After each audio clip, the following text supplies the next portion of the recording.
Hi Taurus, we're going to do a end of the year read, sort of 6 months from now till the end of December. I'm putting these up in late May, but they start sort of end of June time, something like that.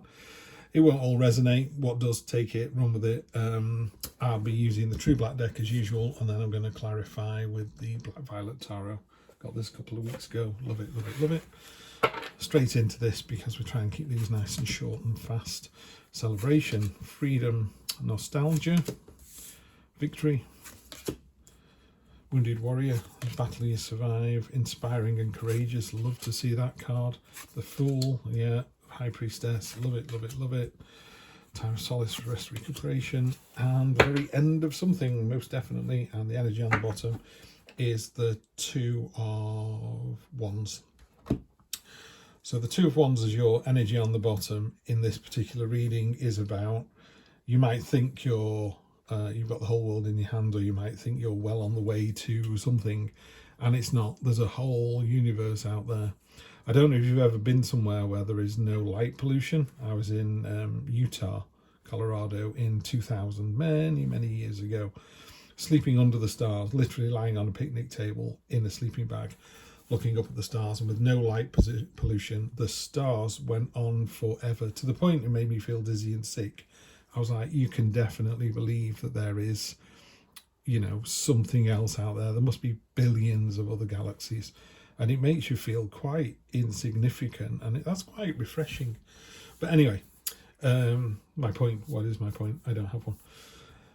So the Two of Wands is talking about, you think you've got the whole world in your hands, and you haven't. This is just phase one. You can move on. You need to move on to the next level, which is why millionaires become billionaires, I think.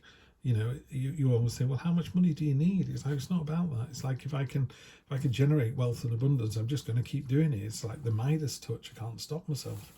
So the cards here, they kind of read this way moving into December, and they kind of read, this is the current situation, this is the past or the subconscious, and this is the future. You can also read the corners for context against this card. Generally speaking, I just kind of read the cards and see how they feel. So in your central card here, you've got the Four of Wands, which is a great foundation. It's freedom, it's celebration, it's joy. So yeah, I've got to say, Taurus, this is pretty good. This is pretty good so far. I'm loving the Chariot, the Fool, and the High Priestess as well. It's good to see those out. But let's do it by column. So you've got the Six of Cups, which is the card of nostalgia. Nothing wrong with looking back on your life and experiences and going, wasn't it great in that summer? Wasn't it great when I dated that person? Wasn't that job great? These are all great. If anything, history teaches us we have to learn from these experiences. Otherwise, we're destined to repeat them over and over again. So if you're going out with a bully and you don't learn from it, you go out with another bully and then another bully, until one day you go, I'm not taking this anymore. You stand up for yourself and you have the relationship you deserve and the universe wants to give you. Same in a job, same with money. You want money, go out and get money. Demonstrate that you can have money and handle it. The universe will give you more. So here we've got the nostalgia card. Great. Learn from your experiences, and that's it. Then move on. High Priestess talks about the unknown. There's so much we don't know about the limitless potential of our brain. Mothers picking up cars to save their children. You go, where did that strength come from? Nobody knows. It's just that real. There's so much we don't know about ourselves. This is all about mysteries, the occult, the subconscious, the diving deep into our own kind of psyche, and going with that. If something, when you see a black cat, or you go, do you know what? I'm not going to get that bus. I'm going to get this one. Just something, little signs and portents all the time. So pay attention to those. And then down here we've got the Wounded Warrior. There's a lot of this where stuff is happening and it's all been resolved. This has got a real linear progression to it. So if you look at this is the Nine of Wands. This wolf's obviously taking a good beating, but it's covered in blood on its tummy, but it's still snarling, it's still fighting. It's like, well, come on, let's go for round two. So this is a card of the Wounded Warrior. It's like, don't try and take this Taurus down. It ain't gonna work. Then we're moving on to the middle column here. We've got the Fool. The Fool's all about jumping in. It's all or nothing. Go for the adventure. What are you waiting for? Do it now. It results in celebration and freedom and joy, and it results in the end of something that's not serving you. you know, very definitely the end of something. This is like, oh, I'm so tired of having this battle. I'm not going to have this battle anymore. And the sun rises on a new day, on a new situation. Isn't that great? If you went, do you know what? I've tried to tell my boss, this is a better way of working. They're not listening to me. I'm going to leave and go somewhere else. Do it. It's successful. Yeah.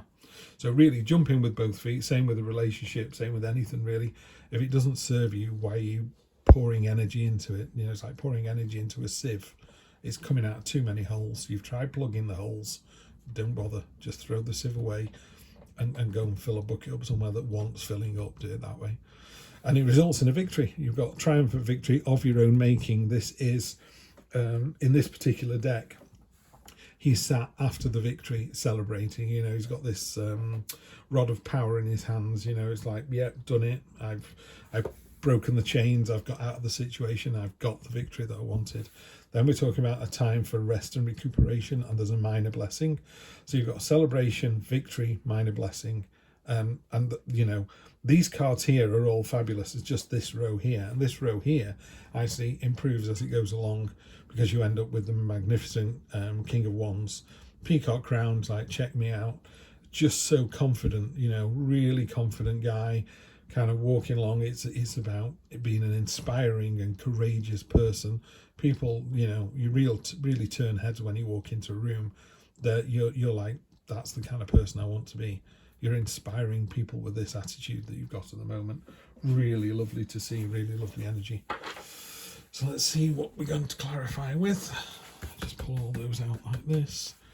Love this deck.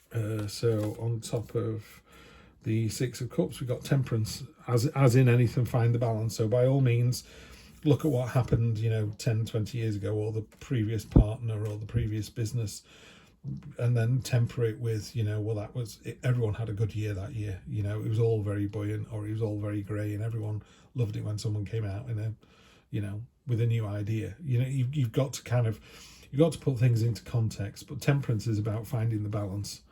Ten of Swords, that's coming again on top of the High Priestess. So very definitely, there's very definitely the end of something here. Most definitely. It could be subconscious, could just be a way of thinking. It could be the end of thinking that way.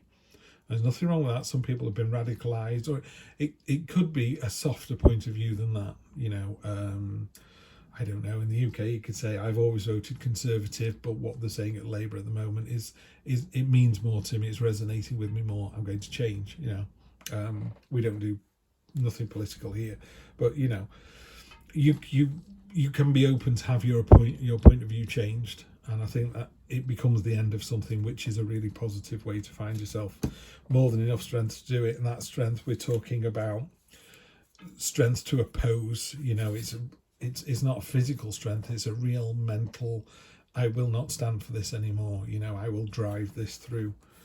Two of Pentacles on top of the Fool. Yeah, just kind of doubling down on that. Two of Pentacles is about being fluid and juggling and being in control of the situation and staying agile to it. Really nice to sit next to the Temperance there. You've got Temperance balancing on a high wire, and you've got this kind of juggling thing going on here. We have the Nine of Cups. That is that's a card of satisfaction. Someone who is very, what's the word? Oh, no, it's not. That's the Nine of Pentacles. The Nine of Cups is the feast card. So there's normally a merchant who's slightly overweight in front of Nine Cups.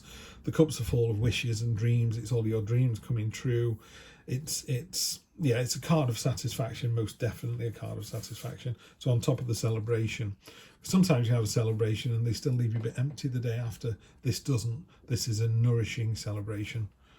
Nine of Pentacles, this was the card I was talking about.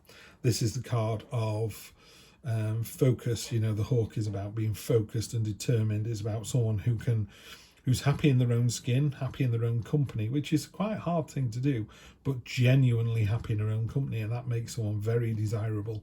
If you're able to do that, Taurus, you don't find yourself on your own very much at all, because you're completely balanced, you're completely in tune with yourself, and it's just a really attractive energy to be in. And she's able to give away all this sort of wealth and energy because she knows she can grow more. You know, if you think of energy, you know, like like liquid gold that's pouring out of your fingertips, you kind of think, can I give any more? Well, just ask a parent of a child. You know, when another child is born, it's like, will I be able to love this child as much? Of course you can. You know, love is limitless, and this energy is limitless, it's boundless.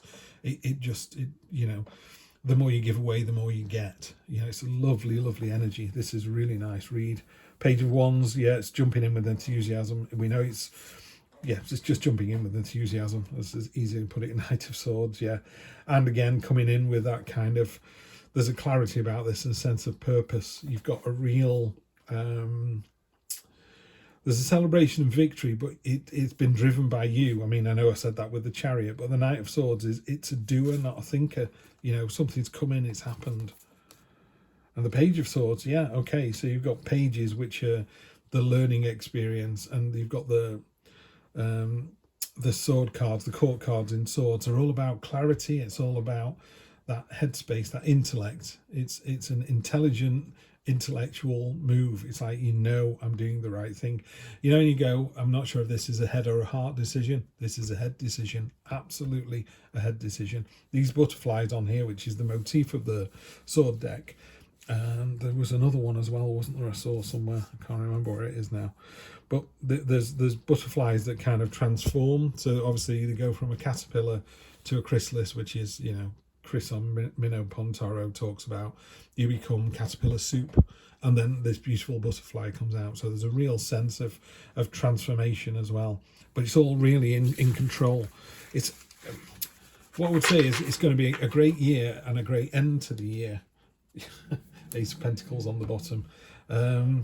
Yeah, it's just a fantastic sort of 6-month period that you're quite in control of. And I'm not expecting anything unexpected here, Taurus. I think you're going to go through the year just building and building and building, and knowing when you need to kind of go into your own psyche and your own sort of subconscious, on top of this, the end of something. But those two endings result in a real, like, the next step up. I know what it is, Taurus. It's like you're on a staircase at the moment. You're about halfway up. You know what's at the top of the staircase, and you're just continuing to move forward up the steps. Yeah, nothing's holding you back. Nothing's getting in the way. The steps are solid. The direction's solid. You know where you're going, and you know what you want. Just keep doing what you're doing. This is really solid. What a great read. Have a good one. I will see you on Sunday for the general readings. Otherwise, I will see you soon. Take care.